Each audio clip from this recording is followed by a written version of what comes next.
before we talk about time and space, I had this gleeful idea that we actually should make a new conspiracy theory as like the Dogecoin. I'm in. The I don't even need to Dogecoin hear the rest of it. I'm in. just like the wildest story we could come up with, like bedtime. We could just improv it as a bedtime story, and then try to work some evidence. It could be a fun exercise. I'm in.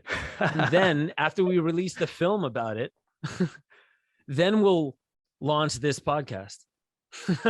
Yes, show people that, yeah, see, we just created this. Actually, somebody did something like that. I don't know if you heard about the COVID-19 5G conspiracy. Okay. Did you hear about that? People were saying that 5G is causing coronavirus. Okay, yeah, very early days, they were like, it's causing cells to release these sort of protective proteins, which show up. They look like viral particles or something like that. Yeah. So there was a guy who put a mask on. He recorded a video. He was in England. He was pretending that he was a 5G technician. Okay. And he was like, hey, I've heard of all the conspiracies about 5G and coronavirus and stuff like that. And we're not allowed to open these boxes up. And I'm supposed to put it up there on that tower. And I open it up and look, it says COVID-19. Like, what the hell, man? Like, I don't know what's going on. Why would they put that inside a 5G mast? And then he came out later with a documentary showing, like, I put a sticker on and I fooled y'all. And to me, I was just like, okay, cool. But do you like, and this isn't knocking what we're about to do, because I'm game for what we're about to do. But I was just thinking, like, you realize, dude, that as you're trying to punk people and you think it's cool, you think it's going to educate people, I think you just ruined some people. You know what I mean? Like, I think you actually created more harm than good from that. So we would need to flip it around. We would need to be like, the conspiracy is like your message at the end of your first film, like proving that you were a superhero or something. Superhuman. Yeah. Yes. Totally. And then, I mean, because I guarantee you it'll also, at some point in history, prove to be more right than we even thought it was. Because, like, if we are truly, if my very half-baked theory is correct, and we are immature magicians, and we are living in something that is more magic than we understand, that space and earth are more magical and can create beyond our wildest imagination, then we can't even wrap our head around what we're capable of. So we only are shown what we're capable of when we come up with a concept or some kind of way to utilize or access the let's say the building blocks of what our higher potential is. So we couldn't know. And this is, to me, when we come to realize that, like, what is God? What if we are God? And what if we don't realize it because we can't wrap our heads around what it is that we are? But we're magic. We can be anything we want. I love tinkering with these ideas, and I'm not going to try and write a science book to prove it, because I could care less. And I know what kind of arguments and conversations that would spark. Like, wait a minute, where's your peer-reviewed blah blah blah? And I'm like, I'm a musician, dude. I don't care. You know what I mean? Sounds like I'd rather stoke your imagination and inspire you to look deeper than to try and prove you something. Like, I'm not into that. I'm a filmmaker, not to prove to your intellect some things. I want to move you in a direction and let you see who you are. So, dude, I'm in. Let's do it. Let's show people that we're superheroes. And, like X-Men, the X-Men is predictive programming. We're actually turning into mutants, and the COVID-19 vaccine is actually here to turn us into superheroes and blah, blah, blah. I don't know. We can throw in a bunch of shit. Okay, well, what's your first, like, if you had an experience where you're like, oh shit, am I superhuman? Like, have you like accidentally stumbled across a superpower in your own day-to-day? You're like, how did I do that? You know what? I've had mystical experiences, non-drug induced mystical experiences, but not a lot. I'm actually, I think I'm far more pragmatic than most people take me for. A a lot of the things that I speak about because I absolutely believe we are more than what we think we are, that humans are more than what we think we are. I absolutely believe that. Therefore, I give myself artistic license to talk about us as superhuman. I give myself that artistic license. But, you know, have I levitated before? No. Have I experienced ESP before? Not that I can translate as such. My wife and I are so in sync that we will, without a known trigger, we'll both think of something at the same time, and then she'll open her mouth, you know, and I'll finish her sentence, and we'll, like, now it's gotten to the point where we're like, I don't know what that is, but we're so connected, baby. You know what I mean? Like, we just go off like that. Before my daughter was born, I'm just gonna say it, I was seeing orbs, light flashes, and fairies. Not fairies with wings and stuff, but you know, if you hear, you know, actual stories of people saying like, I've seen fairies, but I don't see them as these little Tinkerbells with wings and cute little faces. They're just little orbs and stuff like that. But you can tell they're sentient because of the way they are behaving with you and your behavior. I started experiencing stuff like that before my daughter was born. Mm. I knew I was going to have a daughter, or I knew I was going to have a child, I should say.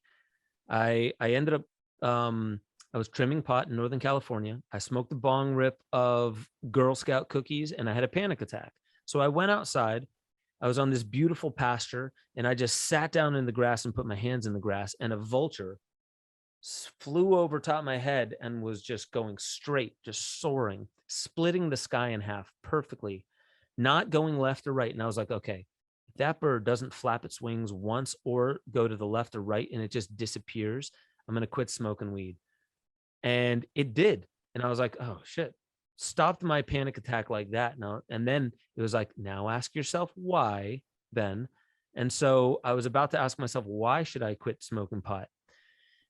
And as it had already gone and everything like that, it just came out of my mouth before I could even answer it. I want to have a child. And I never wanted to have a child before that. And so I just started crying, and I knew this was a truth for me. It was a capital T truth for me. I want a child. I want it. And then so I talked to Barbara afterwards. I was like, I just had this experience, and do you want a child? And she was like, I want to be in a better financial position first. And I was like, I don't. I would love to be in a better financial position, but I don't feel like waiting for anything. I want a child. And she was like, okay. And I could tell like it was exciting to her and also nerve-wracking. Little did we know, and I started having like all these mystical experiences. She left shortly thereafter. She went to go do ayahuasca. And I told her before going there, I was like, send some love to your belly, because I just feel a child coming. And then I started doing tarot, and like, you know, this one tarot card said, sit and envision the newness that's coming into your life. And I sit and I close my eyes, and I don't have these things happen to me. I don't have these kinds of things. An angel made of light, I could barely see the head because the belly was pregnant, sat down in front of me, and it was just light coming from this pregnant belly. And the angel took my hands and placed it on the pregnant belly. And I knew at that moment, I was like, oh my God, we're going to have a child.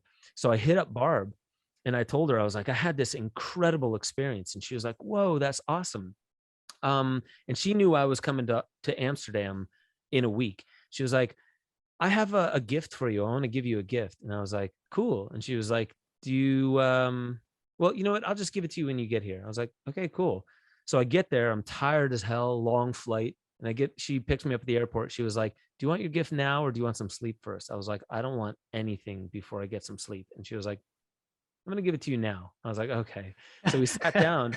She gave me this little box. I unwrapped it and I look in there and it's got this translucent top so I could see what it was. I was like, why'd she give me a vape pen?